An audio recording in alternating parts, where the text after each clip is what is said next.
काल झालेल्या अतिवृष्टी पावसामुळे पाहिले तर घाटनांदुरातील साळुंकाडी शिवारामध्ये पाहिलं तर या ठिकाणी रेणा नदी आहे. या रेणा नदीतून पाहिले काल तुडुंब भरून वाहत होते आणि ते पाणी शेतातलं त्या नदीतलं पाणी अनेक शेतकऱ्यांच्या शेतामध्ये घुसलं होतं आणि आज अनेक शेतकऱ्यांचे शेत उद्ध्वस्त झालेले. मी आहे आता असंच पाहिलं एका शेतकऱ्यांच्या शेतामध्ये या ठिकाणी पाहिलं तर आता 48 तास उलटून गेलं तरी आता या ठिकाणी पाहिलं तर माझे इतकं गुडघावर पाणी साचलेलं आहे आणि यासाठी पाहिजे संपूर्ण सोयाबीन आता हे उद्ध्वस्त झाले. आपण पाहू शकता जे सोयाबीनचे पीक आहे या ठिकाणी काही राहिलेलं नाही आहे आणि त्यामुळे त्या शेतकरी आता हवाली झालेला आहे. आता माझ्यासोबत काही शेतकरी आपण त्याची समस्या तर आता काय सांगाल, काल अचानक आलेलं रेणा नदीचं पाणी संपूर्ण शेतामध्ये घुसलं होतं, किती नुकसान झालं तुमचं?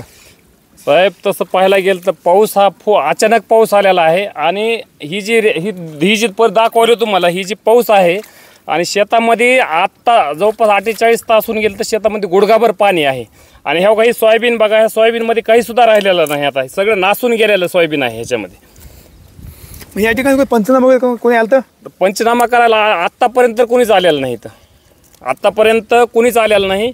ज्यावेळेस सर कुणाला फोन लावण्यात आले त्यावेळेस त्यांनी म्हणले की आम्ही येऊ. सरकारनं सांगितलं की अनुदान दिलं जाईल, त्यांना त्याची भरपाई केली जाईल. सरकारनं अनुदान देऊ असं सांगितलेलं आहे, पण अनुदान सरकार काय देणार? सरकार हेक्टरवर अनुदान दिले. तर या ठिकाणी जर बघितलं तर एकरी 4800 रुपये सोयाबीन काढणीचा भाव निघालेला आहे. तर आता ही सोयाबीन जरी आता ह्या सोयाबीनमध्ये सगळं गेलेलं आहे सोयाबीन, तरी पण ह्याच्यामध्ये जर विचार जर केला तर ही गेलेला आहे तरी पण शेताच्या बाहेर काढायचं ह्याला. तर शेताच्या बाहेर काढायला एकरी 4800 रुपये आम्हाला खर्च यायला आहे. तर शासन देऊन काय देणार आहे आम्हाला? काय होणार? तुटपुंची मदतीनं काय होणार आहे? त्यात काय केलं पाहिजे शासनानं? शासनानं ही ह्याची भरपाई स्पॉटवर पंचनामे करून ह्याची भरपाई द्यायला पाहिजे. हेक्टरचं जे आहे 6000 रुपये ते कमीत कमी 50,000 रुपये तर हेक्टर द्या ना, खर्च निघून जाईल कमीत कमी. एकीकडे पाहिलं तर सोयाबीनला मार्केट पाहिलं तर 4200-4300 भाव मिळते. आता केलेला खर्च निघत नाही.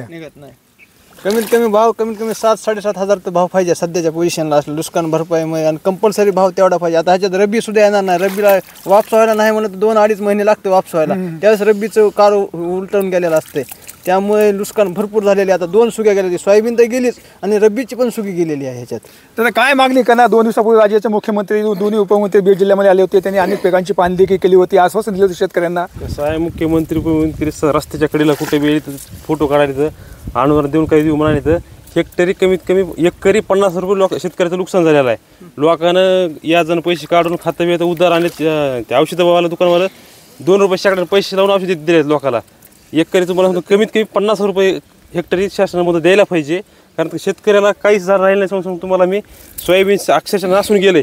ह्यांना म्हणते तर काल अर्थमंत्री म्हणलं की बजेट तेवढं नाही. समजा ह्यांना का ते कुठलं जर टेंडर काढायचं म्हणलं समजा शक्तीपीठाचं त्यांनी रस्त्याचं शेतकऱ्याचे रानं समजा सांगतो चांगल्या रानातून रस्ता काढायचा म्हणते, त्याला त्यांच्याकडे बजेट कोट्यवधी आहे आणि ह्या शासनालयाचं म्हणलं की ह्यांचे पैसे नाहीत. 48 तासाला उलटून गेले. अजून आम्ही पाहिलं तर आम्हाला थांबता येणार. इथं पाहिलं तर गुडघ्यावर पाणी साचलेलं आहे. काय सांगाल? पण काय सांगा, शेतकऱ्याला 50,000 रुपये हेक्टर द्यावे असं आमचं म्हणणं आहे. हेक्टरी एकरी हां. आणि हे शासन म्हणाले कुठं 8,000 रुपये हेक्टरी देऊ म्हणले. का त्यांना काढायला पुरत नाही आम्हाला, रानाच्या बाहेर काढायला परवडणार नाही तेवढं. काही समजणार. दुष्काळ जाहीर केला पाहिजे, करायला पाहिजे वाला दुष्काळ जाहीर. ओला दुष्काळापेक्षा भयंकर परिस्थिती आहे विचार केला या ठिकाणी. तर विलेशन असले की आता गावाकडे खूप नुकसान आहेत. काल आम्ही ठिकाणी पाहिलं तरी हेक्टरी 50,000 रुपये दिले पाहिजे आणि ओला दुष्काळ जाहीर करावा अशी मागणी देखील आता शेतकरी करत आहेत. कॅमेरा पर्सन विकास वाघमारेसह मी संभाजी मुंडे, घाटनांदूर, अंबाजोगाई, बीड.